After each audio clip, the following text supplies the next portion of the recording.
First week we looked at the background of this letter. ಮೊದಲನೆಯ ವಾರದಲ್ಲಿ ನಾವು ಈ ಒಂದು ಪತ್ರಿಕೆಯ ಹಿನ್ನೆಲೆಯನ್ನು ನೋಡಿಕೊಂಡೆವು. Many Jewish people became believers in Jesus Christ in the early century.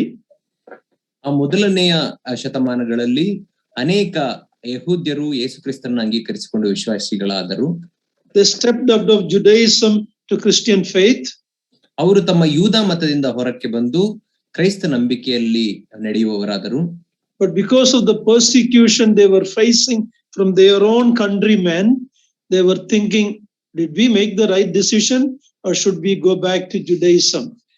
ಅವರು ತಮ್ಮ ಸ್ವಂತ ಜನರಿಂದಲೇ ಅನುಭವಿಸುತ್ತಿದ್ದಂತಹ ಹಿಂಸೆಗಳ ನಿಮಿತ್ತದಿಂದಾಗಲಿ ಅವರು ಯೋಚಿಸುತ್ತಾ ಇದ್ದರು, ಏನಂದರೆ ನಾವು ಯೂದ ಮತದಿಂದ ಹೊರಕ್ಕೆ ಬಂದು ಸರಿಯಾದ ಕೆಲಸವನ್ನು ಮಾಡಿದೆವಾ ಅಥವಾ ಹಿಂತಿರುಗಿ ನಮ್ಮ ಹಿಂದಿನ ಮತಕ್ಕೆ ಹೋಗಬೇಕಾ ಎಂಬುದಾಗಿ ಯೋಚಿಸುತ್ತಿದ್ದರು. Because Judaism, with all its external things to see, their priesthood, their covenant, the Mosaic law given, and the temple, the rituals, all looked very attractive to human eyes. ಯಾಕಂದ್ರೆ ಯೂದ ಮತದಲ್ಲಿ ನಾವು ನೋಡುವಾಗ ಅವರಿಗೆ ಕೊಡಲ್ಪಟ್ಟಂತದ್ದೆಲ್ಲವೂ ಅದು ಅತ್ಯಂತ ಆಕರ್ಷಣೀಯವಾಗಿತ್ತು. ಆ ದೇವದರ್ಶನದ ಗುಡಾರ ಇರಬಹುದು, ಆ ಧರ್ಮಶಾಸ್ತ್ರ ಇರಬಹುದು, 10 ದಶಾಜ್ಞೆಗಳಿರಬಹುದು, ಮೋಶೆಯಿಂದ ಕೊಡಲ್ಪಟ್ಟಂತಹ ಇನ್ನು ಅನೇಕ ಸಂಗತಿಗಳು, ಆಚಾರ ವಿಚಾರಗಳಿರಬಹುದು, ಎಲ್ಲ ಅವರನ್ನ ಬಾಹ್ಯವಾಗಿ ಆಕರ್ಷಿಸುವಂತವುಗಳಾಗಿದ್ದವು. But when they became believers in Christ, all they were getting was persecution and very simple Lord's baptism, Lord's supper, a simple gathering. Did we make the right decision? That's what they were thinking. ಆದರೆ ಅವರು ಕರ್ತನನ್ನು ಅಂಗೀಕರಿಸಿಕೊಂಡು ರಕ್ಷಣೆಯ ಮಾರ್ಗಕ್ಕೆ ಬಂದಾಗ ಅವರಿಗೆ ಸಿಕ್ಕದ್ದು ಏನಂದ್ರೆ ಅದು ಒಂದು ಸಾಧಾರಣವಾದಂತಹ ದೀಕ್ಷಾ ಸ್ನಾನ ಮತ್ತು ಸಾಧಾರಣವಾದಂತಹ ಕರ್ತನ ಭೋಜನ, ಸಾಧಾರಣವಾದಂತಹ ಕೂಡುವಿಕೆ. ಇದನ್ನೆಲ್ಲ ಅವರು ನೋಡುವಾಗ ಎಲ್ಲವೂ ಸಾಮಾನ್ಯವಾಗಿದೆ, ನಾವು ಸರಿಯಾದಂತಹ ನಿರ್ಧಾರವನ್ನು ಮಾಡಿ ಇಲ್ಲಿಗೆ ಬಂದೆವಾ ಎಂಬುದಾಗಿ ಯೋಚಿಸುತ್ತಿದ್ದರು. So the author to Hebrews is showing the superiority of Christ over all the Old Testament covenant. ಆದ್ದರಿಂದ ಈ ಇಬ್ರಿಯರಿಗೆ ಈ ಪತ್ರಿಕೆಯನ್ನ ಬರೆದಂತ ಈ ಒಂದು ಕರ್ತೃವು ಯೇಸು ಕ್ರಿಸ್ತನ ನಂಬಿಕೆಯು ಅದು ಹಳೆ ಒಡಂಬಡಿಕೆ ಎಲ್ಲ ವಾಗ್ದಾನಗಳಿಗಿಂತಲೂ ಆಶೀರ್ವಾದಗಳಿಗಿಂತಲೂ ಅತ್ಯಂತ ಹೆಚ್ಚಿನದು ಎಂಬುದಾಗಿ ಹೇಳುತ್ತಾನೆ. I don't want to go back to what we already shared, but last week we looked at verse 1 to 3. ನಾನು ಈಗಾಗಲೇ ಏನನ್ನ ನಾವು ಅಧ್ಯಯನ ಮಾಡಿದ್ದೇವೆ ಎಂಬುದಾಗಿ ಮತ್ತೆ ಹೇಳಲಿಕ್ಕೆ ಇಷ್ಟಪಡುವುದಿಲ್ಲ, ಆದರೆ ಕಳೆದ ವಾರ ನಾವು 1ರಿಂದ 3ನೇ ವಚನಗಳವರೆಗೆ ಅಧ್ಯಯನ ಮಾಡಿಕೊಂಡೆವು. There we were shown by the author that Lord Jesus Christ as the Son is the final revelation of God and is superior to the Old Testament prophets. ಅಲ್ಲಿ ನಾವು ನೋಡಿಕೊಂಡೆವು, ಈ ಪತ್ರಿಕೆಯ ಬರಹಗಾರನು ಹೇಳುತ್ತಾನೆ, ದೇವರ ಮಗನಾಂತ ಯೇಸು ಕ್ರಿಸ್ತನ ಮೂಲಕ ಕೊಡಲ್ಪಟ್ಟಂತಹ ಆ ಒಂದು ಪ್ರಕಟಣೆ ಅದು ಕಡೆಯ ಪ್ರಕಟಣೆ ಆಗಿತ್ತು ಮತ್ತು ಆತನು ಬೇರೆ ಎಲ್ಲಾ ಮಹಾಯಾಜಕರಿಗಳಿಗಿಂತಲೂ ಪ್ರವಾದಿಗಳಿಗಿಂತಲೂ ಶ್ರೇಷ್ಠವಾದಂತ ಪ್ರವಾದಿ ಎಂಬುದಾಗಿ ನಾವು ನೋಡಿಕೊಂಡೆವು. He is superior to the prophets. ಆತನು ಎಲ್ಲಾ ಪ್ರವಾದಿಗಳಿಗಿಂತಲೂ ಅತ್ಯುನ್ನತನು. Because of a superior revelation that came through him. ಯಾಕಂದ್ರೆ ಆತನ ಮೂಲಕ ಬಂದಂತಹ ಶ್ರೇಷ್ಠ ಪ್ರಕಟಣೆಯಿಂದ ಆತನು ಶ್ರೇಷ್ಠನಾದಂತ ಪ್ರವಾದಿ. In the prophets, God spoke in different time, in different method. ಪ್ರವಾದಿಗಳ ಮೂಲಕ ದೇವರು ನಾನಾ ವಿಧಗಳಲ್ಲಿ ಬೇರೆ ಬೇರೆ ಸಮಯಗಳಲ್ಲಿ ಮಾತನಾಡಿದನು. His revelation was different in different ways. Pardon me, uncle, would you please repeat? His revelation was different in different ways. ಆತನ ಪ್ರಕಟಣೆಗಳು ಅದು ಬೇರೆ ಬೇರೆ ಕಾಲಗಳಲ್ಲಿ ವಿಭಿನ್ನವಾಗಿ ಇದ್ದಂತ ಪ್ರಕಟಣೆಗಳಾಗಿದ್ದವು. But the superiority of the Son over the other prophet, the Son is the heir and other prophets were the servants. ಮಗನನ್ನು ನಾವು ನೋಡುವಾಗ ಆತನು ಬೇರೆ ಎಲ್ಲಾ ಪ್ರವಾದಿಗಳಿಗಿಂತಲೂ ಅತ್ಯುನ್ನತನಾದಂತವನು. ಯಾಕಂದರೆ ಆತನೇ ಎಲ್ಲದಕ್ಕೂ ಬಾಧ್ಯನಾಗಿದ್ದಾನೆ. ಅಷ್ಟು ಮಾತ್ರವಲ್ಲ, ಆತನೇ ಎಲ್ಲ ಪ್ರವಾದಿಗಳಿಗಿಂತಲೂ ಅತ್ಯುನ್ನತನು. He is the son when others were servants. ಆತನು ಮಗನಾಗಿದ್ದನು, ಬೇರೆಯವರು ಆತನು ಸೇವಕರಾಗಿದ್ದರು. The son is the heir of all things. ಮಗನೆಂಬುದಾಗಿ ಹೇಳುವಾಗ ಎಲ್ಲದಕ್ಕೂ ಆತನೇ ಬಾಧ್ಯಸ್ಥನು. His lordship over history. ಆತನ ಪ್ರಭುತ್ವವನ್ನು ನೋಡುವಾಗ ಇತಿಹಾಸದ ಮೇಲೆ ಆತನ ಪ್ರಭುತ್ವವಿದೆ. His manifestation of divine nature. ಆತನ ದೈವಿಕ ಸ್ವಭಾವವು ಅದು ಕಾಣಿಸಿಕೊಂಡದ್ದಾಗಿತ್ತು. His government over the universe. ಆತನ ರಾಜ್ಯವು ಅದು ಈ ಲೋಕದಲ್ಲಿ ಎಲ್ಲ ಸ್ಥಾಪಿಸಿದೆ, ಆತನ ಅಧಿಕಾರ. His provision by the purification of sins he made on the cross. ಮತ್ತು ಶಿಲುಬೆ ಮೇಲೆ ಆತನು ಮಾಡಿದಂತಹ ಮತ್ತು ಆತನು ಸುರಿಸಿದಂತಹ ರಕ್ತದ ಮುಖಾಂತರ ರಕ್ಷಣೆಯ ಮಾರ್ಗಕ್ಕೆ ಬೇಕಾದದ್ದನ್ನೆಲ್ಲ ಒದಗಿಸಿಕೊಟ್ಟನು. Then he was exalted to glory at the right hand of the Father. ನಂತರ ಆತನು ತಂದೆಯ ಬಲಗಡೆಯಲ್ಲಿ ಮಹಿಮೆಗೆ ಏರಿಸಲ್ಪಟ್ಟು ಆಸನಾರೂಢನಾದನು. That is what we looked at last week.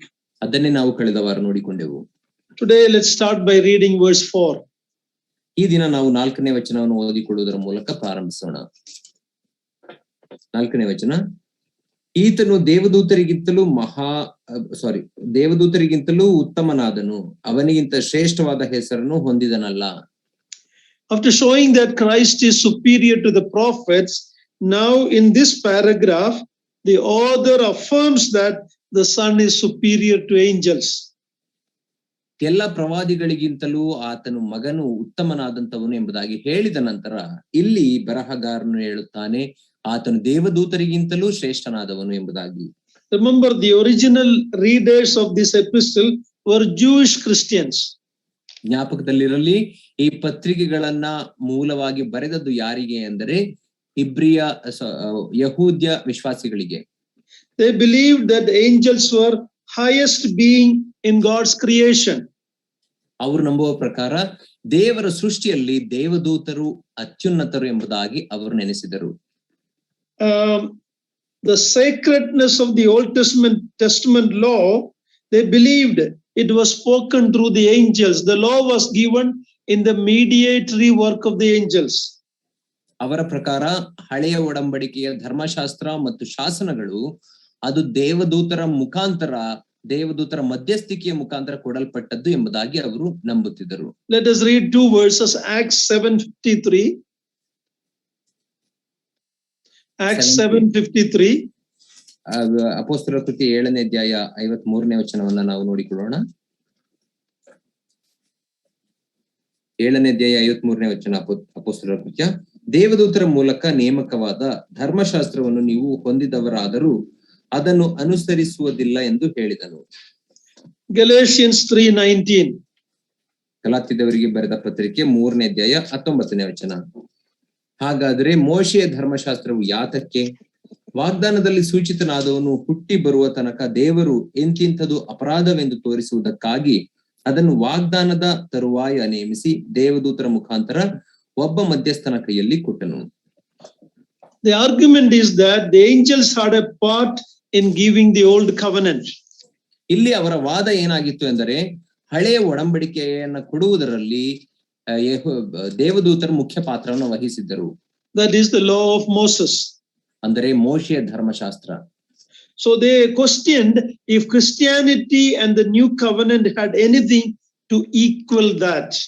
ಆದ್ದರಿಂದ ಅವರು ಪ್ರಶ್ನಿಸುವವರಾದರು ಏನೆಂದರೆ ಕ್ರೈಸ್ತತ್ವ ಮತ್ತು ಕ್ರೈಸ್ತ ನಂಬಿಕೆ ಅದಕ್ಕೆ ಸಮಾನವಾದ ಯಾವುದಾದರೂ ನಂಬಿಕೆಗಳನ್ನ ಹೊಂದಿದೆಯಾ ಎಂಬುದಾಗಿ.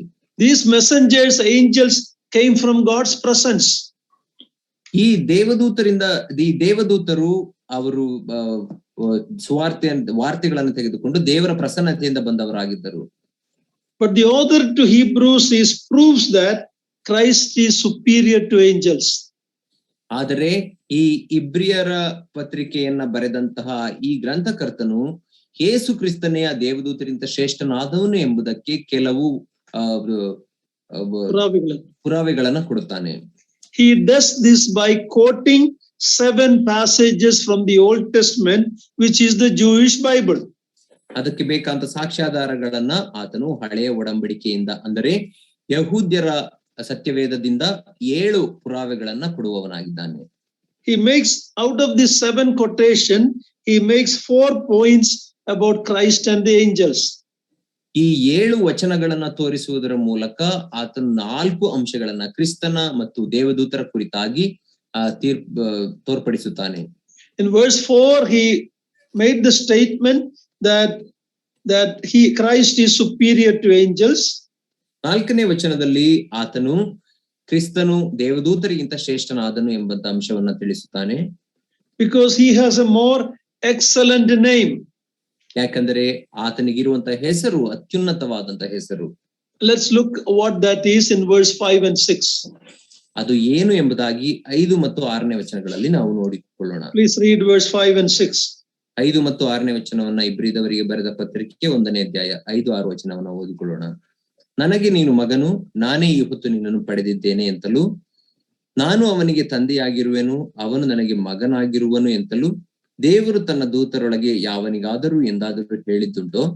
ಇದಲ್ಲದೆ ಆತನು ತನ್ನ ಚೊಚ್ಚಲ ಮಗನನ್ನು ಭೂಲೋಕದೊಳಗೆ ತಿರುಗಿ ಬರಮಾಡುವಾಗ ದೇವದೂತರೆಲ್ಲರೂ ಆತನಿಗೆ ಅಡ್ಡಬೀಳಲಿ ಎಂದು ಹೇಳುತ್ತಾನೆ. Here Christ is the messianic son and receives angelic worship. ಇಲ್ಲಿ ಯೇಸು ಕ್ರಿಸ್ತನನ್ನು ನಾವು ನೋಡುವಾಗ ಆತನು ಮೆಸ್ಸಿಯನಾದಂತಹ ಮಗನು ಮತ್ತು ದೇವದೂತರಿಂದ ಆರಾಧನೆ ಹೊಂದುವವನಾಗಿದ್ದಾನೆ. In verse 2 and 3 he has already proved that Christ is the son of God by nature. 2 ಮತ್ತು 3ನೇ ವಚನಗಳಲ್ಲಿ ಆತನು ಈಗಾಗಲೇ ಸ್ವಭಾವದಲ್ಲಿ ಯೇಸು ಕ್ರಿಸ್ತನು ದೇವರ ಮಗನು ಎಂಬುದನ್ನ ನಿರೂಪಿಸಿದ್ದಾನೆ. Now he says that he has inherited a more excellent name than the angels. ಈಗ ಆತನು ಇಲ್ಲಿ ಹೇಳುವಾಗ ದೇವದೂತರಿಗಿಂತ ಶ್ರೇಷ್ಠವಾದ ಹೆಸರನ್ನು ಆತನು ಪಡೆದಿದ್ದಾನೆ ಎಂಬುದಾಗಿ ತೋರ್ಪಡಿಸುತ್ತಾನೆ. That son in two senses. ಅದು ಮಗನು ಎಂಬುದಾಗಿ ಹೇಳುವಾಗ ಅದು 2 ಅರ್ಥದಲ್ಲಿ ಆತನು ಮಗನಾಗಿದ್ದಾನೆ. In verse 2 Christ has always been a divine person. He has the divine nature. 2ನೇ ವಚನದಲ್ಲಿ ನಾವು ನೋಡುವಾಗ ಯೇಸು ಕ್ರಿಸ್ತನು ವ್ಯಕ್ತಿಗತವಾಗಿ ಆತನೊಬ್ಬ ದೈವಿಕ ಸ್ವಭಾವದವನಾಗಿದ್ದನು. That talks about his eternal sonship as divine. ಅದು ಆತನ ಶಾಶ್ವತವಾದಂತಹ ಮಗನಾಗಿದ್ದಾನೆ ಎಂಬುದಂತದನ್ನ ಮತ್ತು ಶಾಶ್ವತವಾದ ಆತನ ದೈವಿಕ ಸ್ವಭಾವವನ್ನ ಪ್ರಚುರಪಡಿಸುತ್ತದೆ. But in verse 5 the son is his messianic title. ಆದರೆ 5ನೇ ವಚನಕ್ಕೆ ಬರುವಾಗ ಮಗನು ಎಂಬುದಾಗಿ ಹೇಳುವಂತದ್ದು ಆತನ ಮೆಸ್ಸಿಯನಿಗೆ ಕೊಡಲ್ಪಟ್ಟಂತಹ ಒಂದು ಬಿರುದಾಗಿದೆ. That talks about his human nature. ಅದು ಆತನ ಮಾನುಷಿಕ ಸ್ವಭಾವದ ಕುರಿತಾಗಿ ಮಾತನಾಡುತ್ತದೆ. Verse 2 his divine nature, verse 5 his human nature. 2ನೇ ವಚನ ಆತನ ದೈವಿಕ ಸ್ವಭಾವದ ಕುರಿತು ಮಾತನಾಡುತ್ತದೆ. 5ನೇ ವಚನ ಆತನ ಮಾನುಷಿಕ ಸ್ವಭಾವದ ಕುರಿತಾಗಿ ಮಾತನಾಡುತ್ತದೆ. There are two sonship. 2 ಪುತ್ರತ್ವಗಳು. First is his eternal sonship as God the Son. ಮಗನಾದ ದೇವರಾಗಿ ನಿತ್ಯತ್ವವಾದ ಪುತ್ರ ಸ್ಥಾನ. Secondly is his messianic sonship. 2ನೇದಾಗಿ ಆತನ ಮೆಸ್ಸಿಯನಾಗಿ ಬಂದಾಗ ಆತನಿಗೆ ಸಿಕ್ಕಂತ ಪುತ್ರತ್ವ. So in verse 3 he has no time limit. He is the eternal son of God. 3ನೇ ವಚನ ಭಾಗಕ್ಕೆ ನೋಡುವಾಗ ಅಲ್ಲಿ ಯಾವುದೇ ಕಾಲದ ಪರಿಮಿತಿ ಇಲ್ಲ. ಆತನು ನಿತ್ಯತ್ವಕ್ಕೂ ಮಗನಾಗಿರುವ ಆತನು.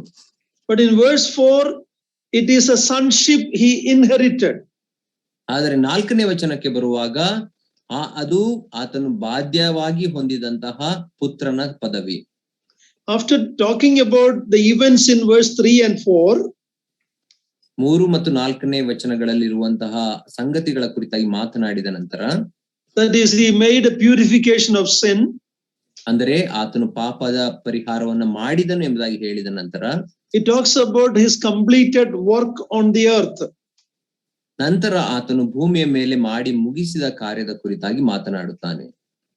ಮಾತಾಡಿದ ನಂತರ in verse 5 ಅದಾದ ನಂತರ 5ನೇ ವಚನದಲ್ಲಿ he quoted from Psalm 2 verse 7. ಕೀರ್ತನೆ 2ನೇ ಅಧ್ಯಾಯ 7ನೇ ವಚನವನ್ನ ಇಲ್ಲಿ ಕೀರ್ತನೆ 2 ಮತ್ತು 7ನೇ ವಚನವನ್ನ ಹೇಳುತ್ತಾನೆ. Please read Psalm 2 verse 7. ಕೀರ್ತನೆ 2ನೇ ಅಧ್ಯಾಯ 7ನೇ ವಚನವನ್ನು ನಾವು ಓದಿಕೊಳ್ಳೋಣ.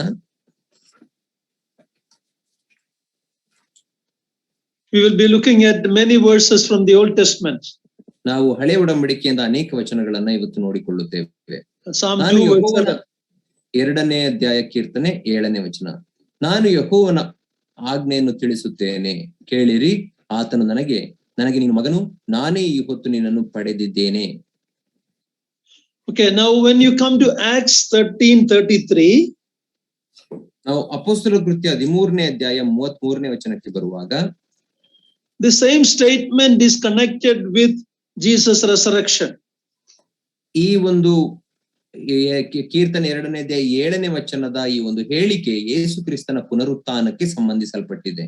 Look at Acts 13:33. ಅಪೊಸ್ತಲರ ಕೃತ್ಯ 13ನೇ ಅಧ್ಯಾಯ 33ನೇ ವಚನವನ್ನ ಓದಿಕೊಳ್ಳೋಣ. ದೇವರು ನಮ್ಮ ಪಿತೃಗಳಿಗೆ ಮಾಡಿದ ವಾಗ್ದಾನವನ್ನು ನಮ್ಮ ಮಕ್ಕಳಿಗೋಸ್ಕರ ನೆರವೇರಿಸಿದ್ದಾನೆಂಬ ಶುಭ ಸಮಾಚಾರವನ್ನು ನಾವು ನಿಮಗೆ ಸಾರುವವರಾಗಿದ್ದೇವೆ. ಆತನು ಯೇಸುವನ್ನು ಎಬ್ಬಿಸಿದ್ದರಲ್ಲಿ ನನಗೆ ನೀನು ಮಗನು, ನಾನೇ ಈ ಹೊತ್ತು ನಿನ್ನನ್ನು ಪಡೆದಿದ್ದೇನೆ ಎಂದು 2ನೇ ಕೀರ್ತನೆಯಲ್ಲಿ ಬರೆದಿರುವ ಮಾತು ನೆರವೇರಿತು. So here it is linked to Jesus' resurrection. ಇಲ್ಲಿ ಆ ವಚನವು ಯೇಸು ಕ್ರಿಸ್ತನ ಪುನರುತ್ಥಾನಕ್ಕೆ ಸಂಪರ್ಕ ಏರ್ಪಡಿಸಲ್ಪಟ್ಟಿದೆ. This would indicate that the title the Son was inherited after he finished his earthly work in resurrection. ಇದರ ಅರ್ಥ ನಮಗೆ ಇದು ತಿಳಿಸಲ್ಪಡುವುದೇನೆಂದರೆ, ಆತನು ಭೂಲೋಕದ ಮೇಲೆ ತನ್ನ ಶಿಲುಬೆಯ ಮೇಲೆ ಮಾಡಿದ ಕಾರ್ಯ ಮುಗಿಸಿ ಪುನರುತ್ಥಾನವಾದ ನಂತರ ತನ್ನ ಪುತ್ರನ ಎಂಬಂತ ಪದವಿಯನ್ನು ಆತನು ಸಂಪಾದಿಸಿಕೊಂಡನು. God has made Jesus not any angel, his messianic son. ದೇವರು ಯೇಸು ಕ್ರಿಸ್ತನನ್ನ ಯಾವುದೋ ದೇವದೂತನ ಹಾಗೆ ಸೃಷ್ಟಿಸಲಿಲ್ಲ, ಬದಲಾಗಿ ತನ್ನ ಮಗನಾದ ಮೆಸ್ಸಿಯನಾಗಿ ಆತನನ್ನ ಮಾಡಿದ್ದಾನೆ. Messianic son. Messianic son. God did not make any angel the messianic son, only his son the Lord Jesus Christ. ಯಾವುದೇ ದೇವದೂತರನ್ನ ಆತನು ಮೆಸ್ಸಿಯನ ಮತ್ತು ಪುತ್ರನ ಸ್ಥಾನಕ್ಕೆ ಮಾಡಲಿಲ್ಲ, ಬದಲಾಗಿ ತನ್ನ ಮಗನಾದ ಯೇಸು ಕ್ರಿಸ್ತನನ್ನ ಪುತ್ರನಾಗಿರುವ ಮೆಸ್ಸಿಯನನ್ನಾಗಿ ಮಾಡಿದನು. If you remember in Genesis 15, you don't need to turn there, I'll just explain that. In Genesis 15 verse 3 and 4, ನಾವು ಆದಿಕಾಂಡ 15ನೇ ಅಧ್ಯಾಯ 3-4ನೇ ವಚನವನ್ನು ನೋಡಿಕೊಳ್ಳುವಾಗ ಅದನ್ನು ತೆಗೆಯುವ ಅವಶ್ಯಕತೆ ಇಲ್ಲ. Abraham was promised a son by God when he was 75 years old. ಅಬ್ರಹಾಮನು 75 ವರ್ಷದವನಾಗಿದ್ದಾಗ ದೇವರಿಂದ ಒಬ್ಬ ಪುತ್ರನನ್ನು ಪಡೆಯುತ್ತಿ ಎಂಬಂತ ವಾಗ್ದಾನವನ್ನ ಹೊಂದಿದನು. But Abraham waited many years and the son did not come. ಆದರೆ ಅಬ್ರಹಾಮನು ಅನೇಕ ವರ್ಷಗಳು ಕಾದರೂ ಕೂಡ ಅವನಿಗೆ ಮಗನಾಗಲೇ ಇಲ್ಲ. So in chapter 15 he's telling the Lord, you promised me, but this servant is going to inherit all that I have. 15ನೇ ಅಧ್ಯಾಯದಲ್ಲಿ ಆತನು ಹೇಳುತ್ತಾನೆ, ನೀನು ನನಗೆ ಮಗನನ್ನ ಕೊಡುತ್ತಿ ಎಂಬುದಾಗಿ ವಾಗ್ದಾನ ಮಾಡಿದೆ, ಆದರೆ ನನ್ನ ಈ ಸೇವಕನು ನನಗಿರುವುದನ್ನೆಲ್ಲ ಬಾಧ್ಯವನ್ನಾಗಿ ಹೊಂದಿಕೊಳ್ಳುತ್ತಾನೆ ಎಂಬುದಾಗಿ ಹೇಳುತ್ತಾನೆ. And then God replied, no, it is not the servant, through your own son these blessings will come. ಆಗ ದೇವರು ಅಬ್ರಹಾಮನಿಗೆ ಹೇಳುತ್ತಾನೆ, ಇಲ್ಲ ನಿನ್ನ ಸೇವಕನು ಅದನ್ನ ಬಾಧ್ಯಸ್ಥವಾಗಿ ಹೊಂದಿಕೊಳ್ಳುವುದಿಲ್ಲ, ಬದಲಾಗಿ ನಿನ್ನ ಸ್ವಂತ ಮಗನೇ ಅದನ್ನ ಬಾಧ್ಯವಾಗಿ ಹೊಂದುತ್ತಾನೆ ಎಂಬುದಾಗಿ ವಾಗ್ದಾನ ಮಾಡುತ್ತಾನೆ. So not any servant, not any angel, but the messianic son is none other than the Lord Jesus Christ. ಆದ್ದರಿಂದ ಯಾವುದೋ ಒಬ್ಬ ಸೇವಕನಲ್ಲ ಅಥವಾ ಯಾವುದೋ ದೇವದೂತನಲ್ಲ, ಬದಲಾಗಿ ನಮ್ಮ ಯೇಸು ಕ್ರಿಸ್ತನೇ ಆತನು ಪುತ್ರನಾಗಿರುವಂತ ಮೆಸ್ಸಿಯನಾಗಿದ್ದಾನೆ. When verse 5 author quotes from Psalm 2, 5ನೇ ವಚನದಲ್ಲಿ ಈ ಬರಹಗಾರನು 2ನೇ ಕೀರ್ತನೆಯನ್ನ ಹೇಳುವಾಗ, that is the condition of the Davidic king. ಅದು ದಾವೀದನ ಅರಸುತನ ಹೊಂದಲಿಕ್ಕೆ ಇರಬೇಕಾದಂತಹ ಒಂದು ಅರ್ಹತೆ ಆಗಿದೆ. In the Old Testament, when a king is coronated, he becomes God's son in one sense. ಹಳೆಯ ಒಡಂಬಡಿಕೆಯಲ್ಲಿ ಒಬ್ಬ ಅರಸನಿಗೆ ರಾಜ್ಯಾಭಿಷೇಕ ಮಾಡುವಾಗ ಆತನು ಒಂದು ಅರ್ಥದಲ್ಲಿ ದೇವರ ಮಗನಾಗುತ್ತಾನೆ. When he was crowned, ಆತನು ರಾಜ್ಯಾಭಿಷೇಕ ಮಾಡಲ್ಪಟ್ಟ ದಿನದಲ್ಲಿ. Remember in Luke 1:30-33, we'll read that when the angel Gabriel came to Mary, what did he say to Mary? ನಾವು ಲೂಕನ ಸುವಾರ್ತೆ 1ನೇ ಅಧ್ಯಾಯ 32-33ನೇ ವಚನಗಳಲ್ಲಿ ನೋಡಿಕೊಳ್ಳುವಾಗ ಅಲ್ಲಿ ಗಬ್ರಿಯೇಲ ದೇವದೂತನು ಮರಿಯಳ ಬಳಿಗೆ ಬಂದಾಗ ಏನನ್ನ ಹೇಳಿದನು? Luke 1:30-33. ಲೂಕ 1ನೇ ಅಧ್ಯಾಯ 30-33ನೇ ವಚನಗಳವರೆಗೆ. ಇದೆಂತ ಆಶೀರ್ವಾದ ಎಂದು ಆಲೋಚನೆ ಮಾಡುತ್ತಿರಲಾಗಿ ಆ ದೂತನು ಆಕೆಗೆ, ಮರಿಯಳೇ ಹೆದರಬೇಡ, ನಿನಗೆ ದೇವರ ದಯೆ ದೊರಕಿತು. ಇಗೋ ನೀನು ಗರ್ಭಿಣಿಯಾಗಿ ಒಬ್ಬ ಮಗನನ್ನು ಹೆರುವಿ, ಆತನಿಗೆ ಯೇಸು ಎಂದು ಹೆಸರಿಡಬೇಕು. ಆತನು ಮಹಾಪುರುಷನಾಗಿ ಪರಾತ್ಪರನ ಕುಮಾರನೆನಿಸಿಕೊಳ್ಳುವನು. ಇದಲ್ಲದೆ ದೇವರಾಗಿರುವ ಕರ್ತನು ಆತನ ಮೂಲಪಿತನಾದ ದಾವೀದನ ಸಿಂಹಾಸನವನ್ನು ಆತನಿಗೆ ಕೊಡುವನು. ಆತನು ಯಾಕೋಬನ ವಂಶವನ್ನು ಸದಾಕಾಲ ಆಳುವನು, ಆತನ ರಾಜ್ಯಕ್ಕೆ ಅಂತ್ಯವೇ ಇಲ್ಲ ಎಂದು ಹೇಳಿದನು.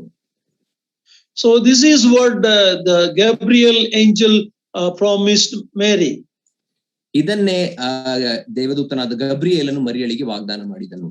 The Old Testament kings were begotten as God's son at their inauguration. ಹಳೆಯ ಒಡಂಬಡಿಕೆಯ ಅರಸರುಗಳು ಅವರು ರಾಜ್ಯಾಭಿಷೇಕ ಮಾಡಲ್ಪಟ್ಟ ದಿನದಲ್ಲೇ ದೇವರಿಂದ ಪಡೆಯಲ್ಪಟ್ಟವರು ಅಥವಾ ದೇವರ ಮಕ್ಕಳು ಎಂಬಂತ ಅಧಿಕಾರವನ್ನು ಒಂದು ಮಾನವನ್ನು ಹೊಂದುತ್ತಿದ್ದರು. But in Hebrews 1:5, Jesus was begotten son at the time of his resurrection and ascension. ಆದರೆ ಇಬ್ರಿಯದವರಿಗೆ ಬರೆದ ಪತ್ರಿಕೆ 1ನೇ ಅಧ್ಯಾಯ 5ನೇ ವಚನದಲ್ಲಿ ಬರುವಾಗ ಯೇಸು ಕ್ರಿಸ್ತನು ಮಗನಾಗಿ ಮಾಡಲ್ಪಟ್ಟದ್ದು ಯಾವಾಗ ಅಂದರೆ ಆತನು ಪುನರುತ್ಥಾನವಾದಾಗ ಮತ್ತು ಮಹಿಮೆಗೆ ಏರಿಸಲ್ಪಟ್ಟಾಗ ಪುತ್ರನೆಂಬಂತ ಪದವಿಯನ್ನು ಹೊಂದಿದನು. Also in verse 5, the author quotes 2 Samuel 7:14. 5ನೇ ವಚನದಲ್ಲಿ ಬರಹಗಾರನು 2 ಸಮುವೇಲನ ಪತ್ರಿಕೆ 7:14. 2 ಸಮುವೇಲನ ಗ್ರಂಥ 7ನೇ ಅಧ್ಯಾಯ 14ನೇ ವಚನವನ್ನು ಕೂಡ ಇಲ್ಲಿ ಹೇಳುತ್ತಾನೆ. There it says, I will be to him a father, he will be my son. ಅಲ್ಲಿ ನಾನು ಅವನಿಗೆ ತಂದೆಯಾಗಿರುವೆನು, ಅವನು ನನಗೆ ಮಗನಾಗಿರುವನು ಎಂಬುದಾಗಿ ಹೇಳಲ್ಪಟ್ಟಿದೆ. Of course, when God promised that to David, ದೇವರು ಇದನ್ನ ದಾವೀದನಿಗೆ ವಾಗ್ದಾನ ಮಾಡಿದಾಗ the immediate application was to his son Solomon. ಅದರ ಒಂದು ತಾತ್ಪರ್ಯ ಏನಾಗಿತ್ತು ಅಂದರೆ ಆತನ ಮಗನಾದಂತ ಸೊಲೊಮೋನನಿಗೆ ಅದು ಆಶೀರ್ವಾದ ಎಂಬುದಾಗಿ. But it looked beyond Solomon to one greater than Solomon, the Lord Jesus Christ. ಆದರೆ ಅದು ಸೊಲೊಮೋನನಿಗಿಂತ ಮಿಗಿಲಿನಾದಂತವನು, ಸೊಲೊಮೋನನಿಗಿಂತ ಹೆಚ್ಚಿನವನಾದಂತ ಯೇಸು ಕ್ರಿಸ್ತನ ಕುರಿತಾಗಿ ಮಾತನಾಡಲ್ಪಟ್ಟಿತ್ತು. So at the time of Jesus Christ's ascension to glory, ಯೇಸು ಕ್ರಿಸ್ತನು ಮಹಿಮೆಗೆ ಏರಿಸಲ್ಪಟ್ಟಂತ ಆ ಸಂದರ್ಭದಲ್ಲಿ he was appointed as God's son and installed as the messianic king. ಆತನು ದೇವರ ಮಗನು ಎಂಬಂತ ಅಧಿಕಾರವನ್ನು ಶಾಶ್ವತವಾಗಿ ಪಡೆದುಕೊಂಡನು ಮತ್ತು ಪುತ್ರನಾದಂತ ಮೆಸ್ಸಿಯನು ಎಂಬಂತ ಪದವಿಯನ್ನು ಶಾಶ್ವತವಾಗಿ ಹೊಂದಿದನು.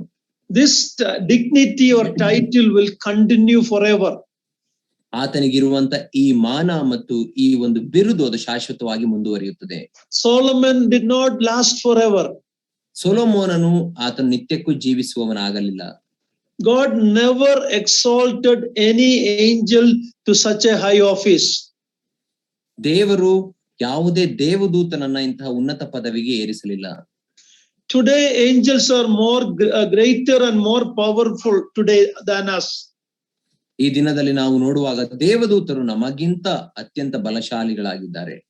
But do you know, my beloved brothers and sisters, one day we will be exalted to greater position than angels as Christ's bride, the church. ಆದರೆ ನಿಮಗೆ ಗೊತ್ತಾ ಪ್ರಿಯ ಸಹೋದರ ಸಹೋದರಿಯರೇ, ಒಂದು ದಿನ ನಾವೆಲ್ಲರೂ ಕ್ರಿಸ್ತನ ಮೊದಲಗಿತ್ತಿಯಾಗಿ ದೇವದೂತರಿಗಿಂತಲೂ ಅತ್ಯುನ್ನತ ಸ್ಥಾನಕ್ಕೆ ಏರಿಸಲ್ಪಡುತ್ತೇವೆ. In verse 6, Christ will receive angelic worship. 6ನೇ ವಚನದಲ್ಲಿ ನಾವು ನೋಡುವಾಗ ಯೇಸು ಕ್ರಿಸ್ತನು ದೇವದೂತರಿಂದಲೂ ಆತನು ಆರಾಧನೆಯನ್ನು ಹೊಂದುತ್ತಾನೆ. The superiority of the Son to the angels will be openly seen at his second coming. ಆತನ ಆ ಶ್ರೇಷ್ಠವಾದಂತಹ ಅಧಿಕಾರ ಮತ್ತು ಆತನ ಮಹಿಮೆಯನ್ನು ನಾವು ಯಾವಾಗ ನೋಡುತ್ತೇವೆ ಮುಕ್ತವಾಗಿ ಅಂದರೆ ಆತನ ಎರಡನೆಯ ಬರೋಣದಲ್ಲಿ. Says when he brings the firstborn into the world. Pardon me, uncle. It says here when he brings the firstborn into the world. ಇಲ್ಲಿ ಅದು ಹೇಳುತ್ತದೆ ಆತನು ತನ್ನ 6ನೇ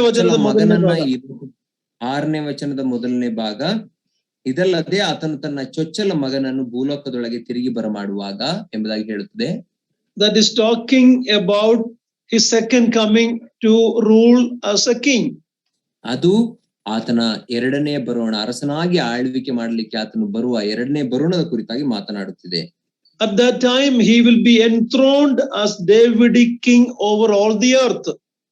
ಆ ಸಂದರ್ಭದಲ್ಲಿ ಆತನು ಭೂಲೋಕದ ಮೇಲೆಲ್ಲ ದಾವೀದನ ಸಿಂಹಾಸನದ ಮೇಲೆ ಅರಸನಾಗಿ ಸ್ಥಾಪಿಸಲ್ಪಡುತ್ತಾನೆ. Now, I want to remind everybody, the study of Hebrews is a little difficult, but it is worth it. So you have to bear with me, okay? It is not as easy as Philemon or Timothy. It is more solid teaching about the superiority of our Lord. So bear with me and make notes of these verses. It will help you. ನಾನು ನಿಮಗೆ ಜ್ಞಾಪಕಕ್ಕೆ ತರಲಿಕ್ಕೆ ಬಯಸುತ್ತೇನೆ ಏನಂದ್ರೆ ಇಬ್ರಿಯರಿಗೆ ಬರೆದ ಪತ್ರಿಕೆ ಅಧ್ಯಯನ ಅದು ಸ್ವಲ್ಪ ಕಷ್ಟವಾದಂತ ಅಧ್ಯಯನ. ಬೇರೆ ಪತ್ರಿಕೆಗಳಾಗಿ ಫಿಲಮೋನ ಪತ್ರಿಕೆ, ತಿಮೋಥೆಯನ ಪತ್ರಿಕೆ ಹಾಗೆ ಸುಲಭವಾದದ್ದಲ್ಲ. ಆದರೆ ಇದನ್ನ ಅಧ್ಯಯನ ಮಾಡುವುದು ಅದು ಉತ್ತಮವಾಗಿದೆ ಮತ್ತು ನಿಜಕ್ಕೂ ಅದು ಬೆಲೆಯುಳ್ಳದು. ಯಾಕೆಂದರೆ ನಮಗೆ ಅದು ಕ್ರಿಸ್ತನ ಕುರಿತಾದಂತಹ ಒಂದು ಭದ್ರವಾದಂತಹ ಬೋಧನೆಯನ್ನ ತಿಳಿಸುತ್ತದೆ. ಆದ್ದರಿಂದ ಇದನ್ನ ಬರೆದುಕೊಳ್ಳಿರಿ, notes ಮಾಡಿಕೊಳ್ಳಿರಿ. This will give you a strong foundation to stand even when you also face persecution for your faith. ಇದು ನಿಮಗೆ ಶಾಶ್ವತವಾಗಿ ದೃಢವಾಗಿ ನಿಲ್ಲುವ ಹಾಗೆ ಒಂದು ಬುನಾದಿಯನ್ನು ಹಾಕುತ್ತದೆ. ನೀವು ಕೂಡ ಕಷ್ಟ ಸಂಕಟಗಳನ್ನ ಹಿಂಸೆಯನ್ನ ದಾಟಿ ಹೋಗುವಾಗ. The title firstborn suggests dignity and sovereignty. ಚೊಚ್ಚಲ ಮಗನು ಎಂಬಂತಹ ಈ ಒಂದು ಬಿರುದು ಆತನಿಗಿರುವಂತಹ ಅಧಿಕಾರ, ಸಾರ್ವಭೌಮತ್ವವನ್ನ ಅದು ಸಾರುತ್ತದೆ. It has nothing to do with physical birth. ಅದು ಒಂದು ದೈಹಿಕವಾದಂತಹ ಜನನಕ್ಕೆ ಸಂಬಂಧಪಟ್ಟದಲ್ಲ. In every country, most country, the president is called the first citizen and his wife is called the first lady. ಎಲ್ಲಾ ದೇಶಗಳಲ್ಲಿ ನಾವು ನೋಡುವಾಗ, ಅನೇಕ ದೇಶಗಳಲ್ಲಿ ನೋಡುವಾಗ ಅಲ್ಲಿನ ರಾಷ್ಟ್ರಪತಿಯನ್ನ ದೇಶದ ಪ್ರಥಮ ಪ್ರಜೆ ಮತ್ತು ಆತನ ಹೆಂಡತಿಯನ್ನ ಪ್ರಥಮ ಮಹಿಳೆ ಎಂಬುದಾಗಿ ಕರೆಯುತ್ತಾರೆ. Now, does that mean that president was the first citizen of India? Or he was the first person born in India? Or his wife the first lady born in India? Not at all.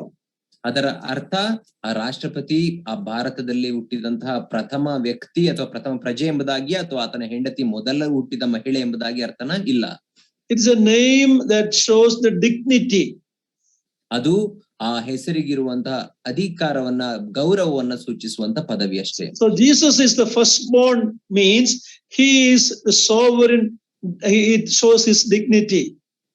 ಯೇಸು ಕ್ರಿಸ್ತನು ಚೊಚ್ಚಲ ಮಗನು ಎಂಬುದಾಗಿ ಹೇಳುವಾಗ ಅದು ಆತನ ಗೌರವವನ್ನ ನಮಗೆ ತೋರಿಸುತ್ತದೆ. Now in this verse 6 when it says let all angels worship him, 6ನೇ ವಚನದಲ್ಲಿ ಅದು ಹೇಳುತ್ತದೆ ದೇವದೂತರೆಲ್ಲರೂ ಆತನಿಗೆ ಅಡ್ಡ ಬೀಳುತ್ತಾರೆ ಅಥವಾ ಆರಾಧಿಸುತ್ತಾರೆ ಎಂಬುದಾಗಿ. is quoting from Deuteronomy 32:43. ಅದನ್ನ ಆತನು ಧರ್ಮೋಪದೇಶ ಕಾಂಡ 32ನೇ ಅಧ್ಯಾಯ 43ನೇ ವಚನದಿಂದ ಆತನು ಹೇಳುತ್ತಿದ್ದಾನೆ. Please read that one. ನಾವು ಧರ್ಮೋಪದೇಶ ಕಾಂಡ 32ನೇ ಅಧ್ಯಾಯ 43ನೇ ವಚನವನ್ನು ಓದಿಕೊಳ್ಳೋಣ.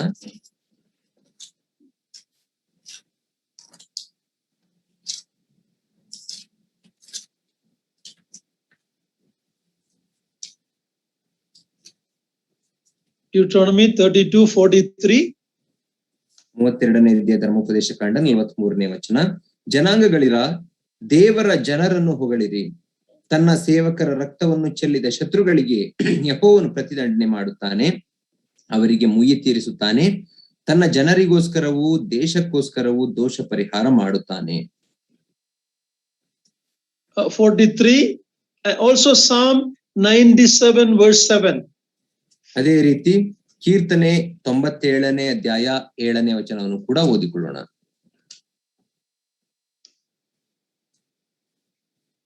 Psalm 97:7.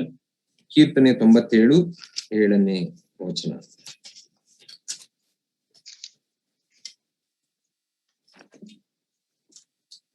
ವಿಗ್ರಹಗಳಲ್ಲಿ ಹಿಗ್ಗುವ ಮೂರ್ತಿ ಪೂಜಕರೆಲ್ಲ ತಲೆ ಬೊಗ್ಗಿಸಲಿ, ದೇವರುಗಳಿರ ನೀವೆಲ್ಲರೂ ಆತನಿಗೆ ಅಡ್ಡ ಬೀಳಿರಿ. ದೇವರಿಗಳ ಅಲ್ವಾ, that is actually it is a statement about the angels.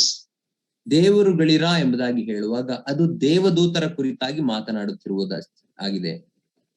ದೇವಪುತ್ರರು, in the book of Job we see ದೇವರುಗಳು, ದೇವರ ಪುತ್ರರುಗಳು, that's a reference to angels. ನಾವು ಯೋಬನ ಪುಸ್ತಕದಲ್ಲಿ ನೋಡುವಾಗ ದೇವದೂತರನ್ನ ಕುರಿತಾಗಿ ದೇವಪುತ್ರರು ಎಂಬುದಾಗಿ ಕರೆದಿರುವುದನ್ನ ನಾವು ನೋಡುತ್ತೇವೆ.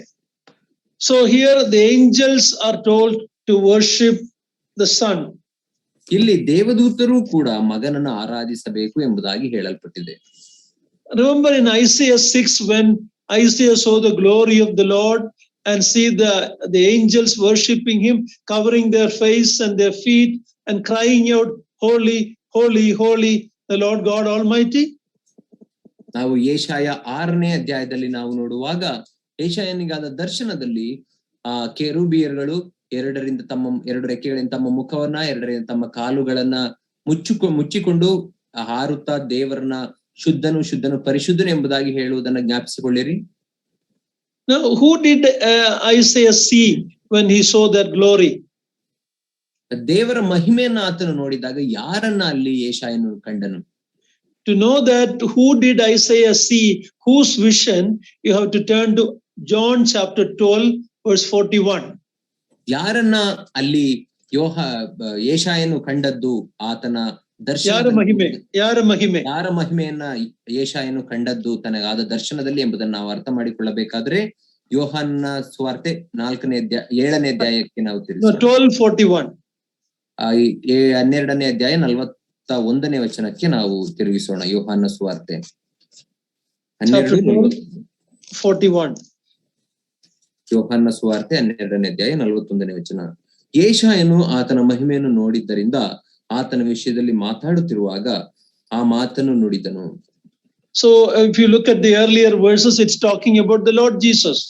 ಇದರ ಹಿಂದಿನ ವಚನಗಳನ್ನು ನಾವು ನೋಡುವಾಗ ಅಲ್ಲಿ ಆತನು ಮಾತಾಡುತ್ತಿರುವುದು ಯೇಸು ಕ್ರಿಸ್ತನ ಕುರಿತಾಗಿ.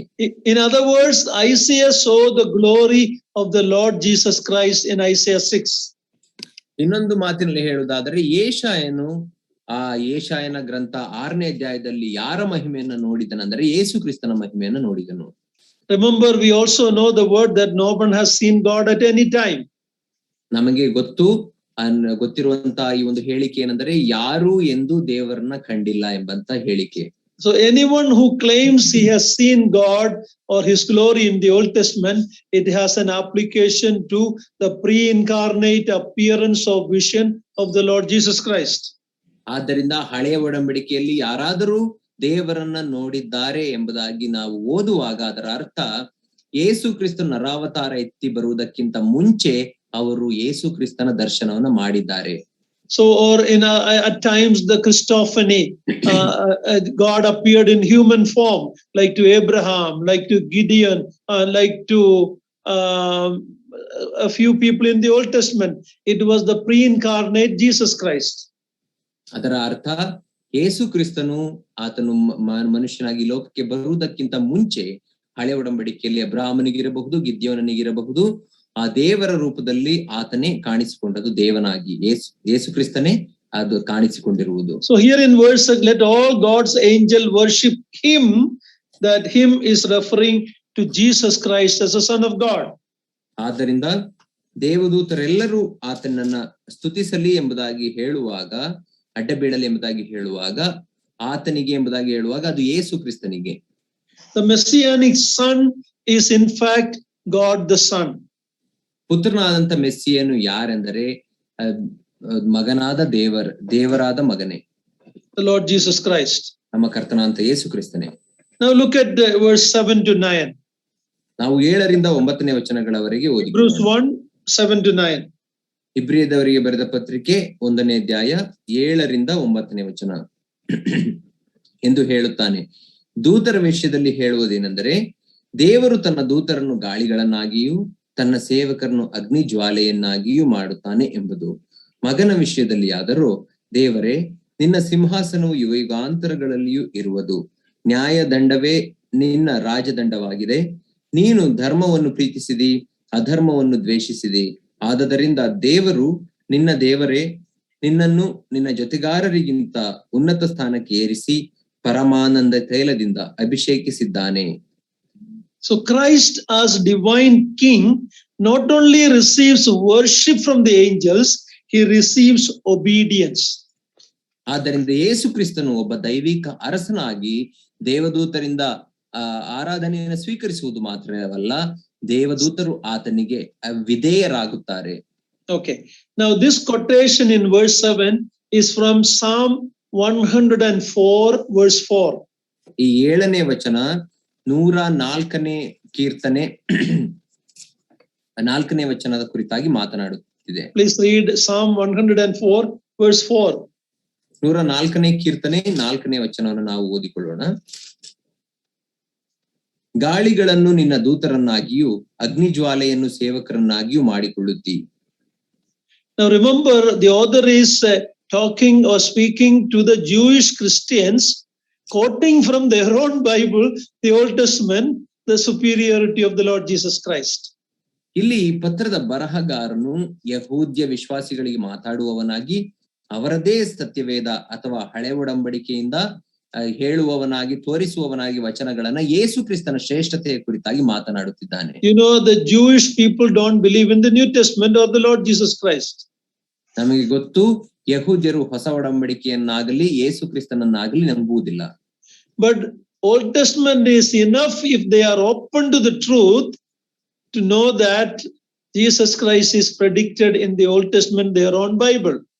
ಅವರು ಸರಿಯಾಗಿ ತಮ್ಮ ಕಣ್ಣುಗಳನ್ನ ಮುಕ್ತವಾಗಿ ಇಟ್ಟುಕೊಂಡು ಮುಕ್ತ ಮನೋಭಾವನೆಯಿಂದ ಓದುವುದಾದರೆ ಯೇಸು ಕ್ರಿಸ್ತನೇ ಮುಂದೆ ಬರಲಿಕ್ಕಿರುವಂತ ಮೆಸ್ಸಿಯನು ಎಂಬುದನ್ನ ಹಳೆ ಒಡಂಬಡಿಕೆಯಿಂದಲೇ ತಿಳಿದುಕೊಳ್ಳಬಹುದು. Here the angels carry out the Lord's will as like with the swiftness of wind. Say gali andala.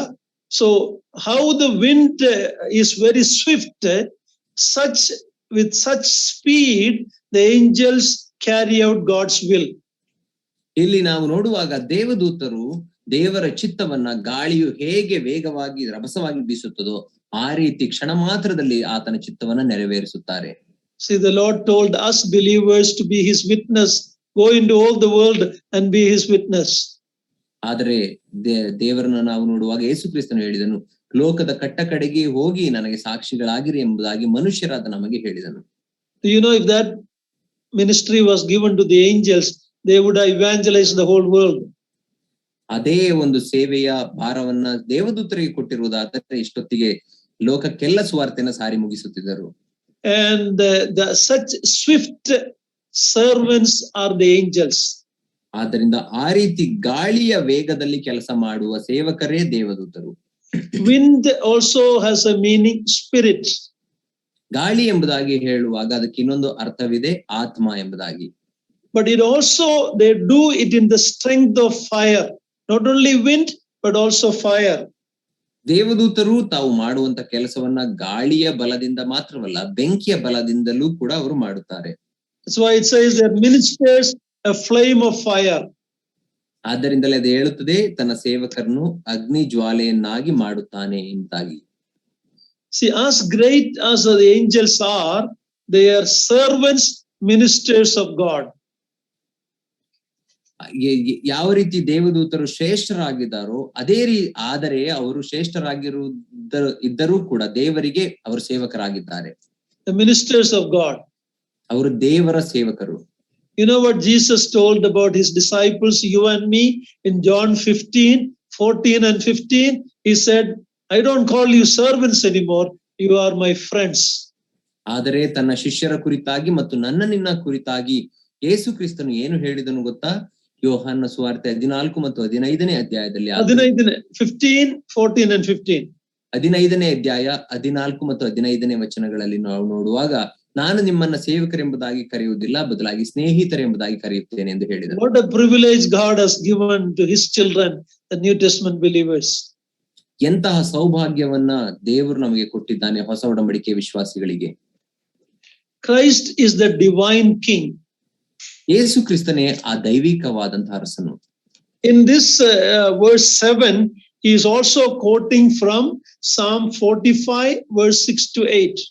7ನೇ ವಚನದಲ್ಲಿ ಈ ಪತ್ರಿಕೆ ಬರಹಗಾರನು ಕೀರ್ತನೆ 45ನೇ ಅಧ್ಯಾಯ 4ರಿಂದ 6ನೇ ವಚನವನ್ನು ಕೂಡ ಹೇಳುತ್ತಿದ್ದಾನೆ.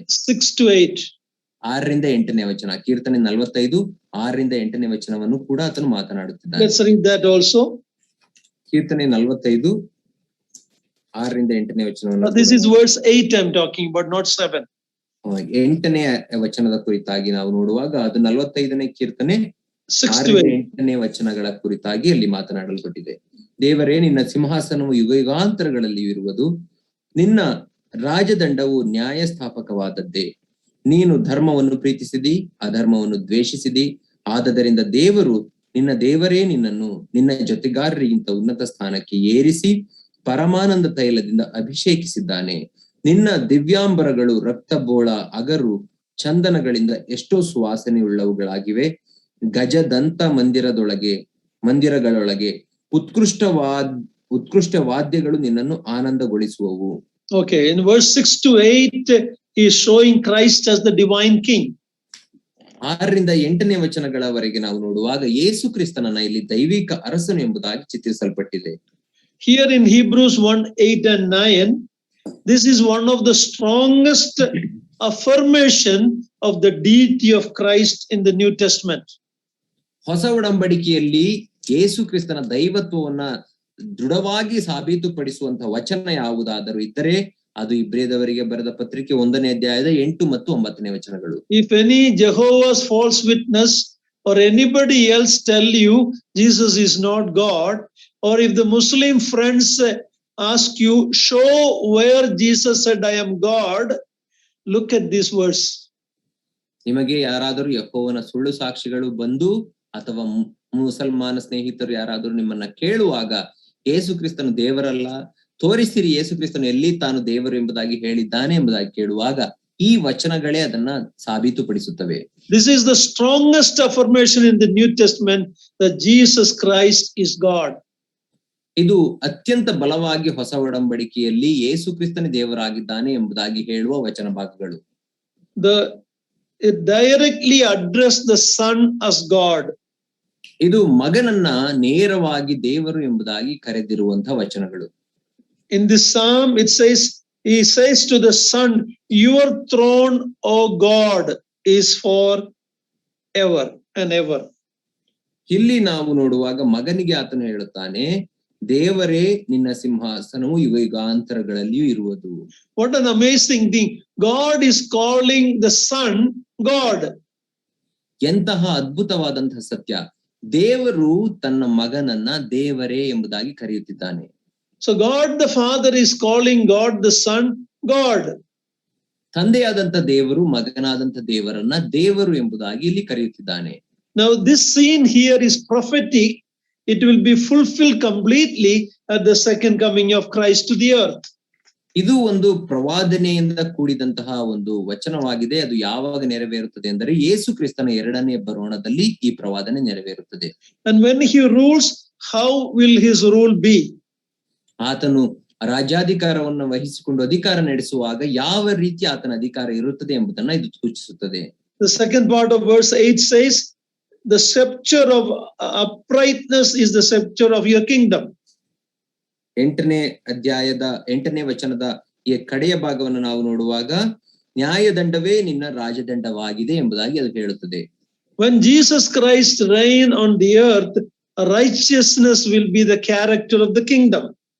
ಯೇಸು ಕ್ರಿಸ್ತನು ಭೂಲೋಕದಲ್ಲಿ ತನ್ನ ಆಳ್ವಿಕೆಯನ್ನು ಸ್ಥಾಪಿಸುವಾಗ ಆತನ ರಾಜ್ಯದ ಆ ಒಂದು ಮುಖ್ಯವಾದಂತಹ ಗುಣ ಏನಾಗಿರುತ್ತದೆ ಅಂದರೆ ನೀತಿಯಿಂದ ಆಳುವಂತದ್ದೇ ಆತನ ರಾಜ್ಯದ ಪ್ರಾಮುಖ್ಯವಾದಂತಹ ಅಂಶವಾಗಿರುತ್ತದೆ. Compare that with the political leaders of today. ಅದನ್ನ ನಾವು ಈ ದಿನದ ರಾಜಕೀಯ ನಾಯಕರಿಗೆ ಹೋಲಿಸೋಣ. As part of the Accept ministry, oftentimes I have to go and visit government offices. ನಮ್ಮ ಎಕ್ಸೆಪ್ಟ್ ಸೇವೆಯ ನಿಮಿತ್ತದಿಂದ ಕೆಲಸದ ನಿಮಿತ್ತ ನಾನು ಅನೇಕ ಸಂದರ್ಭಗಳಲ್ಲಿ ಅನೇಕ ಸರ್ಕಾರಿ ಕಚೇರಿಗಳಿಗೆ ಸಂಧಿಸಬೇಕಾಗುತ್ತದೆ.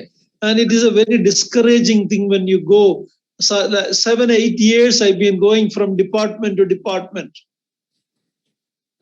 ಸುಮಾರು 7-8 ವರ್ಷಗಳಿಂದ ನಾನು ಒಂದು ಡಿಪಾರ್ಟ್ಮೆಂಟ್ ಇಂದ ಇನ್ನೊಂದು ಡಿಪಾರ್ಟ್ಮೆಂಟ್ ಗೆ ಹೋಗುತ್ತಿದ್ದೇನೆ. ಅದು ತುಂಬಾ ನಿರಾಶಾದಾಯಕವಾದದ್ದು. Sometimes you get angry in your inside. ಆ ಒಳಗೆ ಹೋಗುವಾಗ ಕೆಲವು ಸಾರಿ ನಿಮಗೆ ಕೋಪ ಕೂಡ ಬರುತ್ತದೆ. It gets frustrated. ನಿಮಗೆ ಬೇಜಾರು ಕೂಡ ಬೇಸತ್ತು ಹೋಗುತ್ತದೆ. But then I always remember Isaiah 32:1. ಆದರೆ ನಾನು ಯಾವಾಗಲೂ ಯೆಶಾಯನ ಗ್ರಂಥ 32ನೇ ಅಧ್ಯಾಯ 1ನೇ ವಚನವನ್ನು ನೆನೆಸಿಕೊಳ್ಳುತ್ತೇನೆ. Can you read that verse? ಯೆಶಾಯ 32:1ನೇ ಅಧ್ಯಾಯ. ಇಗೋ, ಒಬ್ಬ ರಾಜನು ನೀತಿಗನುಸಾರವಾಗಿ ಆಳುವನು, ಅಧಿಪತಿಗಳು ನ್ಯಾಯದಿಂದ ದೊರೆತನ ಮಾಡುವರು. Yeah, that verse is in my mind always when I see the corruption and the lie that the politicians and the officers tell. ರಾಜಕೀಯ ವ್ಯಕ್ತಿಗಳು ಮತ್ತು ಸರ್ಕಾರಿ ವ್ಯಕ್ತಿಗಳು ಹೇಳುವಂತಹ ಸುಳ್ಳು ಮತ್ತು ಭ್ರಷ್ಟಾಚಾರವನ್ನು ನಾನು ನೋಡುವಾಗ ಈ ವಚನವನ್ನು ಯಾವಾಗಲೂ ಜ್ಞಾಪಿಸಿಕೊಳ್ಳುತ್ತೇನೆ. See, our Lord's rule will be in uprightness and righteousness. ನಮ್ಮ ಕರ್ತನ ಅಧಿಕಾರವು ಅದು ನೀತಿಯಿಂದ ಮತ್ತು ನ್ಯಾಯದಿಂದ ಕೂಡಿದಂತದಾಗಿರುತ್ತದೆ. So if you are discouraged by what is happening in the world today, just hang in, just be patient. The righteous king is going to come and rule. ಈ ಲೋಕದಲ್ಲಿ ಸಂಭವಿಸುತ್ತಿರುವಂತಹ ಸಂಗತಿಗಳನ್ನ ನೋಡಿ ನೀವು ನಿರಾಶೆಗೊಂಡವರಾಗಿರುವುದಾದರೆ ತಾಳಿಕೊಂಡಿರ್ರಿ, ಆ ನೀತಿಯುಳ್ಳಂತ ಅರಸನು ಒಂದು ದಿನ ಬರುತ್ತಾನೆ. In this, the second part of verse 8 is a millennial picture. 1000 ವರ್ಷದ ಆಳ್ವಿಕೆಯ ಚಿತ್ರ ಇದು. 8ನೇ ವಚನದ ಕಡೆಯ ಭಾಗ ಅದು 1000 ವರ್ಷದ ಆಳ್ವಿಕೆಯ ಚಿತ್ರಣವನ್ನು ನಮಗೆ ಕೊಡುತ್ತದೆ. Where do we read about the 1000-year reign of Jesus Christ? ನಾವು ಯೇಸು ಕ್ರಿಸ್ತನ 1000 ವರ್ಷದ ಆಳ್ವಿಕೆಯನ್ನ ಎಲ್ಲಿ ಓದುತ್ತೇವೆ? Revelation 20 verse 4 to 6. ಪ್ರಕಟಣೆ 20ನೇ ಅಧ್ಯಾಯ 4ರಿಂದ 6ನೇ ವಚನಗಳು.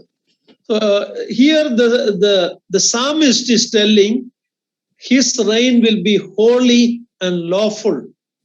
ಇಲ್ಲಿ ಕೀರ್ತನೆಗಾರನು ಹೇಳುತ್ತಿದ್ದಾನೆ, ಆತನ ರಾಜ್ಯವು ಅದು ನೀತಿಯಿಂದ ನ್ಯಾಯದಿಂದ ಕೂಡಿರುತ್ತದೆ. And lawful, ಕಾನೂನು ಪ್ರಕಾರ, ದೇವರ ಕಾನೂನು ಪ್ರಕಾರ, it will be according to God's law.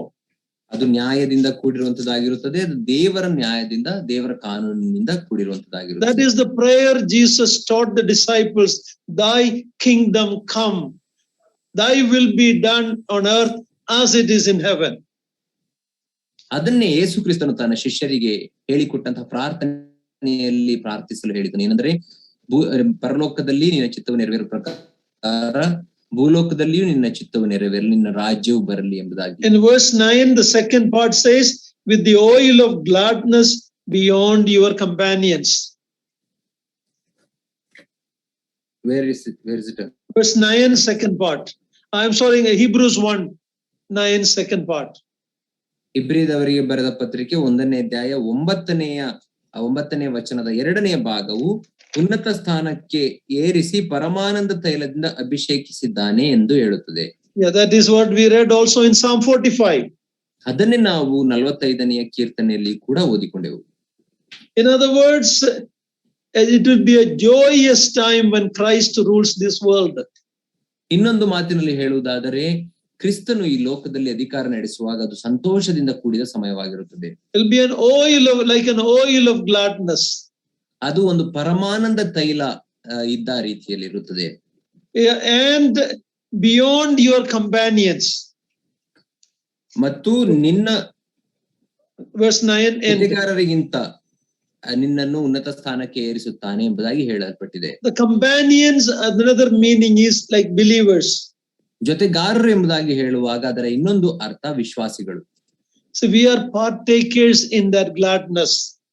ಆ ಕರ್ತನ ಪರಮಾನಂದ ತೈಲದಲ್ಲಿ ನಾವು ಕೂಡ ಪಾಲುಗಾರರಾಗುತ್ತೇವೆ. If you look at chapter 3 of Hebrews verse 14, ನಾವು ಇಬ್ರಿದವರಿಗೆ ಬರೆದ ಪತ್ರಿಕೆ 3ನೇ ಅಧ್ಯಾಯ 14ನೇ ವಚನವನ್ನು ನಾವು ನೋಡಿಕೊಳ್ಳುವಾಗ, says we have come to share in Christ. ನಾವು ಕ್ರಿಸ್ತನಲ್ಲಿ ಪಾಲುಗಾರರಾಗಿದ್ದೇವಲ್ಲ ಎಂಬುದಾಗಿ ಅಲ್ಲಿ ಹೇಳುತ್ತದೆ. So we will be sharing in his gladness. ಆದ್ದರಿಂದ ನಾವು ಕ್ರಿಸ್ತನ ಆನಂದದಲ್ಲಿ ನಾವು ಕೂಡ ಪಾಲುಗಾರರಾಗುತ್ತೇವೆ. We are companions, we are friends, we are partakers in Christ. ನಾವು ಕ್ರಿಸ್ತನಿಗೆ ಜೊತೆಗಾರರು, ಸ್ನೇಹಿತರು ಮತ್ತು ಆತನ ಆನಂದದಲ್ಲಿ ಪಾಲುಗಾರರು. Amazing privilege that you and I have as believers in the New Testament church. ಹೊಸ ಒಡಂಬಡಿಕೆಯ ವಿಶ್ವಾಸಿಗಳಾಗಿ ನಾನು ನೀವು ಹೊಸ ಒಡಂಬಡಿಕೆಯ ಸಭೆಯಾಗಿ ಇಂತಹ ಸೌಭಾಗ್ಯವನ್ನ ಕ್ರಿಸ್ತನೊಂದಿಗೆ ಹೊಂದಿದ್ದೇವೆ. Now let's read verse 10 to 12. ನಾವು ಈಗ 10ರಿಂದ 12ನೇ ವಚನವನ್ನು ಓದಿಕೊಳ್ಳೋಣ. ಕರ್ತನೇ, ಆದಿಯಲ್ಲಿ ನೀನು ಭೂಮಿಯ ಅಸ್ಥಿವಾರವನ್ನು ಹಾಕಿದಿ, ಗಗನಮಂಡಲವು ನಿನ್ನ ಕೈ ಕೆಲಸವಾಗಿದೆ. ಅವು ನಾಶವಾಗುವವು, ಆದರೆ ನೀನು ಶಾಶ್ವತವಾಗಿರುತ್ತಿ. ಅವೆಲ್ಲವೂ ವಸ್ತ್ರದಂತೆ ಹಳೆಯವಾಗುವವು, ಅವುಗಳನ್ನು ಮೇಲಂಗಿಯಂತೆಯೂ ವಸ್ತ್ರದಂತೆಯೂ ಮಡಿಸುತ್ತಿ, ಮತ್ತು ಅವು ಮಾರ್ಪಡುವವು. ನೀನಾದರೋ ಏಕರೀತಿಯಾಗಿದ್ದಿ, ನಿನ್ನ ವರ್ಷಗಳು ಮುಗಿದು ಹೋಗುವುದಿಲ್ಲ. Now here the author is telling Christ is the eternal creator. ಇಲ್ಲಿ ಈ ಪತ್ರಿಕೆಯ ಬರಹಗಾರನು ಹೇಳುತ್ತಿದ್ದಾನೆ, ಯೇಸು ಕ್ರಿಸ್ತನೇ ಆ ನಿತ್ಯತ್ವದ ಸೃಷ್ಟಿಕರ್ತನು ಎಂಬುದಾಗಿ. But angels are mutable creatures. ಆದರೆ ದೇವದೂತರನ್ನ ನಾವು ನೋಡುವಾಗ ಮ್ಯೂಟಬಲ್, ಅವರು ಹಳೆಯವಾಗುವಂತ ಸೃಷ್ಟಿಗಳು. Christ is the eternal creator. ಆದರೆ ಯೇಸು ಕ್ರಿಸ್ತನಾದರೂ ನಿತ್ಯತ್ವದ ಸೃಷ್ಟಿಕರ್ತನಾಗಿದ್ದಾನೆ. In verse 10 to 12, he's quoting from Psalm 102. Where ಅಂತ? Psalm 102. 102ನೇ ಕೀರ್ತನೆಯಿಂದ ಆತನು ಈ ವಚನ ಭಾಗವನ್ನು ಹೇಳುತ್ತಿದ್ದಾನೆ. Read that verse 25 to 27. Psalm 102. 102ನೇ ಕೀರ್ತನೆ 25 to 27. 25 ಮತ್ತು 27ನೇ ವಚನಗಳನ್ನ ಇಲ್ಲಿ ಆತನು ಇವರಿಗೆ ತೋರಿಸುತ್ತಿದ್ದಾನೆ. Psalm 102, 25 to 27. 102ನೇ ಕೀರ್ತನೆ 25ರಿಂದ 27ನೇ ವಚನ. ಆದಿಯಲ್ಲಿ ನೀನು ಭೂಮಿಗೆ ಅಸ್ತಿವಾರವನ್ನು ಹಾಕಿದಿ, ಗಗನ ಮಂಡಲವು ನಿನ್ನ ಕೈ ಕೆಲಸವಾಗಿದೆ. ಅವು ನಾಶವಾಗುವವು, ಆದರೆ ನೀನು ಶಾಶ್ವತವಾಗಿರುತ್ತಿ. ಅವೆಲ್ಲವೂ ವಸ್ತ್ರದಂತೆ ಹಳೆಯವಾಗುವವು, ಉಡುಪಿನಂತೆ ಅವುಗಳನ್ನು ಬದಲಿಸುತ್ತಿ, ಅವು ಮಾರ್ಪಡುವವು. ನೀನಾದರೂ ಏಕರೀತಿಯಾಗಿದ್ದಿ, ನಿನ್ನ ವರ್ಷಗಳು ಮುಗಿದು ಹೋಗುವುದಿಲ್ಲ. Earlier in the psalmist is speaking of his own frailty and death.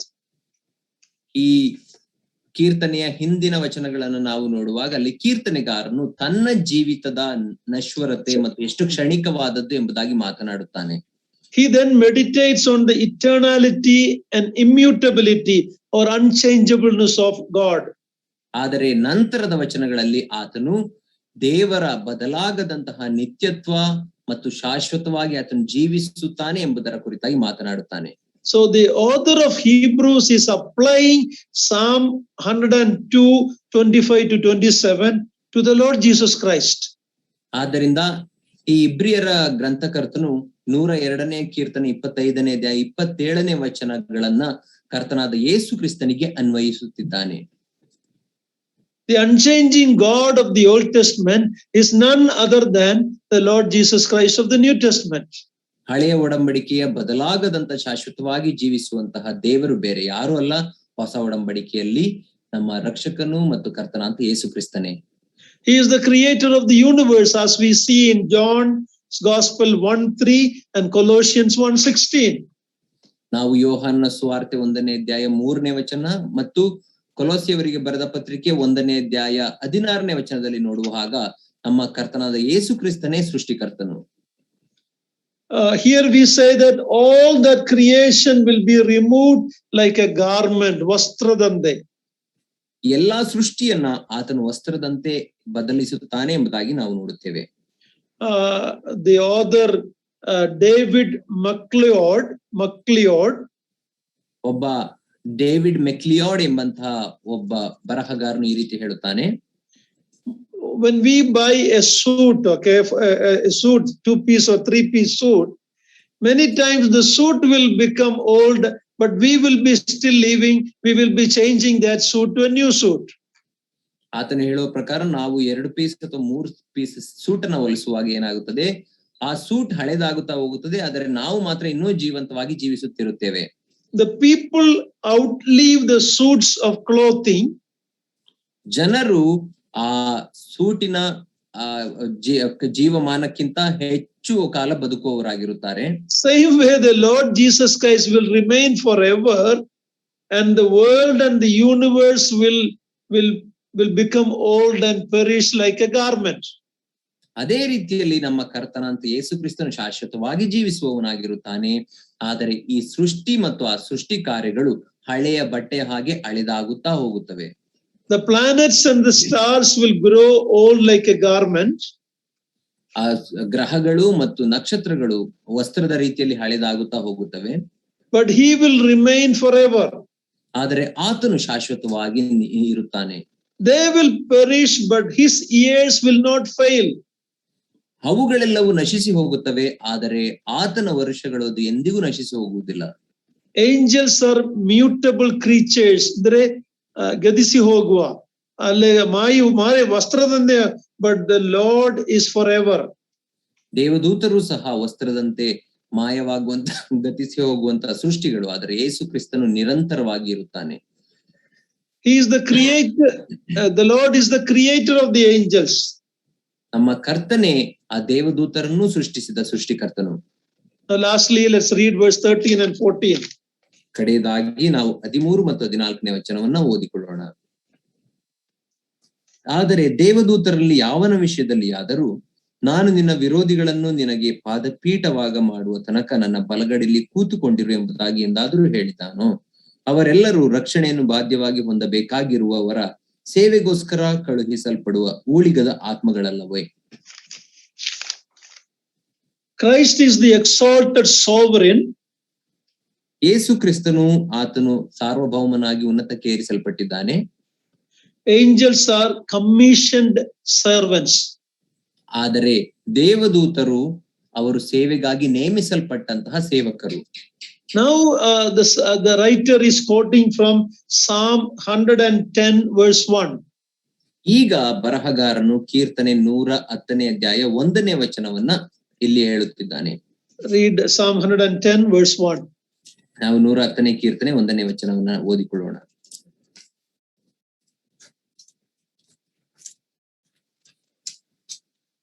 ಯೆಹೋವನು ನನ್ನ ಒಡೆಯನಿಗೆ, ನಾನು ನಿನ್ನ ವಿರೋಧಿಗಳನ್ನು ನಿನಗೆ ಪಾದಪೀಠವಾಗ ಮಾಡುವ ತನಕ ನನ್ನ ಬಲಗಡೆಯಲ್ಲಿ ಕೂತುಕೊಂಡಿರು ಎಂದು ನುಡಿದನು.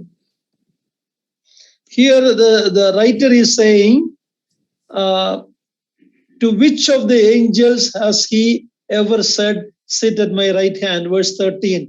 Chapter 1. ವಚನದಲ್ಲಿ ನೋಡುವಾಗ ಬರಹಗಾರನು ಆದರೆ ದೇವದೂತರಲ್ಲಿ ಯಾವನ ವಿಷಯದಲ್ಲಿ ಆದರೂ ನಾನು ನಿನ್ನ ವಿರೋಧಿಗಳನ್ನು ನಿನಗೆ ಪಾದಪೀಠ ಮಾಡುವ ತನಕ ನನ್ನ ಬಲಗಡೆಯಲ್ಲಿ ಕೂತುಕೊಂಡಿರು ಎಂಬುದಾಗಿ ಹೇಳುವುದಿಲ್ಲ ಎಂದು ಹೇಳುತ್ತಾನೆ. The answer is no. God has not said that to any angels. ಹೌದು, ಅದಕ್ಕೆ ಉತ್ತರ ಇಲ್ಲ. ದೇವದೂತರಿಗೆ ಯಾರಿಗೂ ಕೂಡ ಆ ರೀತಿ ದೇವರು ಹೇಳಲಿಲ್ಲ. That privilege and honor only belongs to the messianic son, the Lord Jesus Christ. ಆ ಒಂದು ಅಧಿಕಾರ, ಆ ರೀತಿ ಹೇಳಿಸಿಕೊಳ್ಳುವ ಅಧಿಕಾರ ಮತ್ತು ಸೌಭಾಗ್ಯ ಇರುವಂತದ್ದು ಮಗನಾಗಿರುವಂತ ಮೆಸ್ಸಿಯನಾದಂತ ಪುತ್ರನಾದಂತ ಯೇಸು ಕ್ರಿಸ್ತನಿಗೆ ಮಾತ್ರ. When the Lord Jesus Christ ascended to heaven after his resurrection, ಆದರೆ ನಮ್ಮ ಕರ್ತನಾದ ಯೇಸು ಕ್ರಿಸ್ತನು ಪುನರುತ್ಥಾನವಾದ ನಂತರ ಸ್ವರ್ಗಲೋಕಕ್ಕೆ ಏರಿಸಲ್ಪಟ್ಟನು. This place of dignity and honor belonged to him. ಈ ಒಂದು ಅಧಿಕಾರ ಮತ್ತು ಗೌರವ ಆತನೊಬ್ಬನಿಗೆ ಸಲ್ಲುತ್ತದೆ. He is at the right hand of the majesty on high. ಉನ್ನತನಾದಂತಹ ದೇವರ ಬಲಪಾರ್ಶ್ವದಲ್ಲಿ ಆತನು ಕೂತುಕೊಂಡಿದ್ದಾನೆ. And in later in Hebrews 7:25, ಮುಂದೆ ನಾವು ನೋಡುವಾಗ ಇಬ್ರಿಯದವರಿಗೆ ಬರೆದ ಪತ್ರಿಕೆ 7ನೇ ಅಧ್ಯಾಯ 25ನೇ ವಚನದಲ್ಲಿ the author tells that Jesus Christ today is carrying out at that place an intercessory ministry. ಈಗ ಯೇಸು ಕ್ರಿಸ್ತನು ಅಲ್ಲಿ ದೇವರ ಬಲಗಡೆಯಲ್ಲಿ ನಮಗಾಗಿ ಮಧ್ಯಸ್ಥಿಕೆಯ ಪ್ರಾರ್ಥನೆಯನ್ನ, ಮಧ್ಯಸ್ಥಿಕೆಯ ಸೇವೆಯನ್ನು ಮಾಡುತ್ತಿದ್ದಾನೆ ಎಂದು ಹೇಳುತ್ತಾನೆ. Meanwhile, in the meantime, he is waiting for the defeat of his enemies. ಅದೇ ಸಂದರ್ಭದಲ್ಲಿ ಆತನು ತನ್ನ ಶತ್ರುಗಳ ಸೋಲಿಗಾಗಿ ಕಾದುಕೊಂಡಿದ್ದಾನೆ. The devil and all the angels, his angels, and all the enemies of God will be his footstool. ಅಲ್ಲಿ ನಾವು ನೋಡುವಾಗ ಸೈತಾನನ ದೇವದೂತರು ಮತ್ತು ದೇವರ ಎಲ್ಲಾ ಶತ್ರುಗಳು ಆತನಿಗೆ ಪಾದಪೀಠವಾಗಿರುತ್ತಾರೆ. This is a reference to the ancient custom. You can see that in the book of Joshua. When Israelites, the kings defeated an enemy king, they will put their feet on the neck of the captured king. ಇದು ಹಳೆಯ ಒಡಂಬಡಿಕೆಯಲ್ಲಿ ನಡೆಸುತ್ತಿದ್ದಂತ ಸಂಪ್ರದಾಯ ಏನೆಂದ್ರೆ, ಹಳೆಯ ಒಡಂಬಡಿಕೆಯಲ್ಲಿ ಅರಸರು ತಮ್ಮ ಶತ್ರು ರಾಜನನ್ನ ಕೊಂದಾಗ ಅಥವಾ ಆತನ ಹಿಡಿದುಕೊಂಡಾಗ ಆತನ ಕುತ್ತಿಗೆಯ ಮೇಲೆ ತಮ್ಮ ಕಾಲನ್ನು ಇಡುತ್ತಿದ್ದರು. So here it says that Psalm 110, looking at the future kingdom of Christ when all his enemies will be at his footstool. ಇಲ್ಲಿ 110ನೇ ಕೀರ್ತನೆ ಮುಂದೆ ಸ್ಥಾಪಿಸಲ್ಪಡುವಂತಹ ಕ್ರಿಸ್ತನ ರಾಜ್ಯದ ಕುರಿತಾಗಿ ಕಾಲಜ್ಞಾನ ಹೇಳುವುದಾಗಿ, ಆತನ ಶತ್ರುಗಳನ್ನೆಲ್ಲ ಆತನು ಪಾದಪೀಠವನ್ನಾಗಿ ಮಾಡಿಕೊಳ್ಳುತ್ತಾನೆ ಎಂದು ಪ್ರವಾದನೆ ನುಡಿಯುತ್ತಿದೆ. After David's rule, when Solomon came to kingdom, we see this happening. He has put out all the enemies who were against David, against the kingdom. ನಾವು ದಾವೀದನ ರಾಜ್ಯಭಾರವಾದ ನಂತರ ಆತನ ಮಗನು ಸಿಂಹಾಸನಕ್ಕೆ ಬಂದಾಗ ಆ ದಾವೀದನ ಶತ್ರುಗಳು ಯಾರ್ಯಾರಿದ್ದರೋ ಅವರನ್ನೆಲ್ಲ ಆತನು ಸಂಹರಿಸುವುದನ್ನ ಸಾಲೊಮೋನನು ನಾವು ನೋಡುತ್ತೇವೆ. So here it is looking at the future kingdom of the Lord Jesus Christ. ಇಲ್ಲಿ ಅದು ಕರ್ತನ ಭವಿಷ್ಯದ ಸಾಮ್ರಾಜ್ಯದ ಕುರಿತಾಗಿ ಮಾತನಾಡುತ್ತದೆ. In verse 14 we read that the angels are ministering spirits. ಇಲ್ಲಿ 14ನೇ ವಚನದಲ್ಲಿ ನಾವು ನೋಡುವಾಗ ದೇವದೂತರು ಅವರು ಸೇವೆಯನ್ನ ಮಾಡುವುದಕ್ಕಾಗಿ ಕಳುಹಿಸಲ್ಪಟ್ಟಿರುವ ಊಳಿಗದ ಆತ್ಮಗಳು. The spirits means three things. ಆತ್ಮ ಎಂಬುದಾಗಿ ಹೇಳುವಾಗ ಅದು ಮೂರು ಅರ್ಥವನ್ನು ಕೊಡುತ್ತದೆ. They do not have material bodies like us. ಅವರು ನಮ್ಮ ಹಾಗೆ ಭೌತಿಕವಾದಂತಹ ಶರೀರವನ್ನ ಹೊಂದಿಲ್ಲ. Secondly, ಎರಡನೇದಾಗಿ they are essentially spiritual in nature. ಅವರು ಪ್ರಾಮುಖ್ಯವಾಗಿ ಆತ್ಮದ ರೀತಿಯಲ್ಲಿ ಇರುತ್ತಾರೆ, ಆತ್ಮಿಕವಾಗಿ ಇರುತ್ತಾರೆ. Thirdly, ಮೂರನೇದಾಗಿ they belong to the heavenly realm. ಅವರು ಪರಲೋಕಕ್ಕೆ ಸಂಬಂಧಪಟ್ಟವರು. That is the realm of the spirit. ಅದೇ ಪರಲೋಕ ಎಂಬುದಾಗಿ ಹೇಳುವಾಗ ಅದು ಆತ್ಮಗಳಿಗೆ ಸಂಬಂಧಪಟ್ಟಂತ ಸ್ಥಳ. Then it says that they are sent out to serve. ಅವರೆಲ್ಲರನ್ನ ಸೇವೆಗಾಗಿ ಕಳುಹಿಸಲ್ಪಟ್ಟಿದ್ದಾರೆ ಎಂಬುದಾಗಿ ಅಲ್ಲಿ ಹೇಳುತ್ತದೆ. That talks about the commission God has given to them. ಅದು ದೇವರು ಅವರಿಗೆ ಕೊಟ್ಟಿರುವಂತಹ ಸೇವೆಯ ಕುರಿತಾಗಿ ಮಾತನಾಡುತ್ತಿದೆ. We are also commissioned to serve him. ನಾವು ಕೂಡ ಆತನ ಸೇವೆಗಾಗಿ ನೇಮಿಸಲ್ಪಟ್ಟಿದ್ದೇವೆ. In other words, the angels are under authority. ಇನ್ನೊಂದು ಅರ್ಥದಲ್ಲಿ ಹೇಳುವುದಾದರೆ ದೇವದೂತರು ಆತನ ಅಧಿಕಾರದ ಅಡಿಯಲ್ಲಿದ್ದಾರೆ. Here it also says they serve those who are to inherit salvation. Verse 14, last part. ಕಡೆಯ 14ನೇ ವಚನದ ಕಡೆಯ ಭಾಗದಲ್ಲಿ ರಕ್ಷಣೆಯನ್ನು ಬಾಧ್ಯವಾಗಿ ಹೊಂದಬೇಕಾಗಿರುವವರಿಗಾಗಿ ಸೇವೆ ಮಾಡುವುದಕ್ಕೆ ಕಳುಹಿಸಲ್ಪಟ್ಟಂತ ಆತ್ಮಗಳು ಇವರು. They are serving believers. ಅವರು ವಿಶ್ವಾಸಿಗಳಿಗೆ ಸೇವೆ ಮಾಡುತ್ತಾರೆ. Many a times we don't appreciate the ministry of the angels because we cannot see them. ನಾವು ದೇವದೂತರನ್ನ ಕಾಣದೇ ಇರುವ ಕಾರಣ ಅವರು ನಮಗೆ ಸೇವೆ ಮಾಡುತ್ತಾರೆ ಎಂಬುದನ್ನು ನಾವು ನೆನೆಸುವುದಿಲ್ಲ. But it is absolutely true. I can tell many times when I came very close to accidents at the nick of time how God protected us through the angels. We seldom appreciate the ministry of the angels, but they are real, my beloved brothers and sisters. ನಾನು ಕೂಡ ನನ್ನ ಸ್ವಂತ ಅನುಭವದಿಂದ ನಿಮಗೆ ಹೇಳಲಿಕ್ಕೆ ಬಯಸುತ್ತೇನೆ ಏನೆಂದರೆ ಅನೇಕ ಸಂದರ್ಭಗಳಲ್ಲಿ ನಾವು ಇನ್ನೇನು ಅಪಘಾತವಾಗುತ್ತದೆ ಎಂಬಂತ ಸಂದರ್ಭಗಳಲ್ಲಿ ಅದರಿಂದ ತಪ್ಪಿಸುವ ಹಾಗೆ ದೇವರು ಮಾಡಿದ್ದಾನೆ. ಅದು ಬೇರೆ ಯಾರ ಕಾರ್ಯವಲ್ಲ, ತನ್ನ ದೂತರ ಮೂಲಕ ಮಾಡಿಸಿದಂತ ಕಾರ್ಯವೇ. ಆದ್ದರಿಂದ ನನ್ನ ಪ್ರಿಯ ಸಹೋದರ ಸಹೋದರಿಯರೇ, ದೇವದೂತರು ನಮಗೆ ಸೇವೆ ಮಾಡುತ್ತಾರೆ ಎಂಬುದನ್ನು ನಾವು ನಂಬಬೇಕು. We are inheritors of salvation. ನಾವು ರಕ್ಷಣೆಯನ್ನ ಬಾಧ್ಯವಾಗಿ ಹೊಂದುವವರು. There are three aspects to our salvation. ನಿಮ್ಮ ರಕ್ಷಣೆಗೆ ಮೂರು ಆಯಾಮಗಳಿವೆ. According to Ephesians 2:8, we are already saved. ಎಫೆಸದವರಿಗೆ ಬರೆದ ಪತ್ರಿಕೆ 2ನೇ ಅಧ್ಯಾಯ 8ನೇ ವಚನದ ಪ್ರಕಾರ ನಾವು ಈಗಾಗಲೇ ರಕ್ಷಿಸಲ್ಪಟ್ಟಿದ್ದೇವೆ. According to Hebrews 7:25, ಇಬ್ರಿಯದವರಿಗೆ ಬರೆದ ಪತ್ರಿಕೆ 7ನೇ ಅಧ್ಯಾಯ 25ನೇ ವಚನದ ಪ್ರಕಾರ we are being saved. ನಾವು ರಕ್ಷಿಸಲ್ಪಡುತ್ತಾ ಇದ್ದೇವೆ. According to Hebrews 1:14, which we read, ಇಬ್ರಿಯದವರಿಗೆ ಬರೆದ ಪತ್ರಿಕೆ 1ನೇ ಅಧ್ಯಾಯ 14ನೇ ವಚನ ಈಗ ತಾನೇ ಓದಿದ ವಚನದ ಪ್ರಕಾರ we will be saved in the future.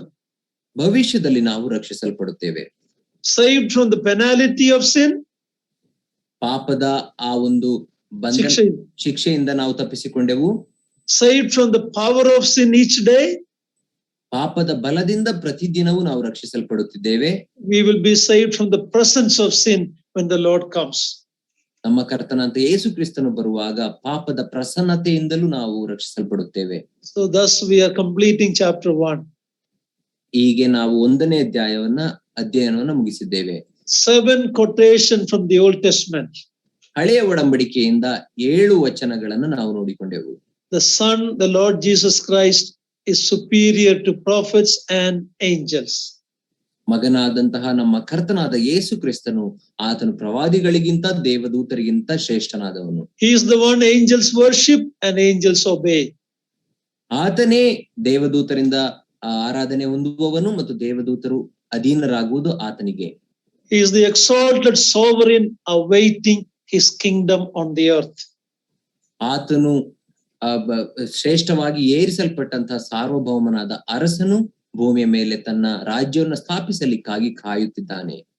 What a privilege God has given us to be his church, to be his bride. ಆತನ ಮೊದಲಗಿತ್ತಿಯಾಗುವ ಹಾಗೆ ಆತನ ಸಭೆಯಾಗುವ ಹಾಗೆ ನಮಗೆ ಕೊಟ್ಟಿರುವಂತಹ ಸೌಭಾಗ್ಯವು ಎಂತಹ ಶ್ರೇಷ್ಠವಾದದ್ದು. Let us worship God, let us serve God like the angels do. ದೇವದೂತರು ಆತನನ್ನು ಆರಾಧಿಸುವ ಹಾಗೆ ನಾವು ಕೂಡ ಆತನನ್ನು ಸ್ತುತಿಸೋಣ, ಆರಾಧಿಸೋಣ. How lazy we are, how seldom we remember that we have a commission to proclaim the gospel. ಎಂತಹ ಸೋಮಾರಿಗಳಾಗಿದ್ದೇವೆ ನಾವು. ಎಷ್ಟು ಬಾರಿ ನಾವು ಆತನು ನಮಗಾಗಿ ಸೇವೆ ಮಾಡುವುದಕ್ಕೆ ದೇವದೂತರನ್ನ ಕಳಿಸುತ್ತಾನೆ ಎಂಬುದನ್ನು ಮರೆತು ಬಿಡುತ್ತೇವೆ. May God's name be glorified. Thank you for listening. ದೇವರ ನಾಮಕ್ಕೆ ಮಹಿಮೆ ಉಂಟಾಗಲಿ. ಅಧ್ಯಯನಕ್ಕೆ ಕೂಡಿ ಬಂದದಕ್ಕಾಗಿ ನಿಮಗೆ ವಂದನೆಗಳು.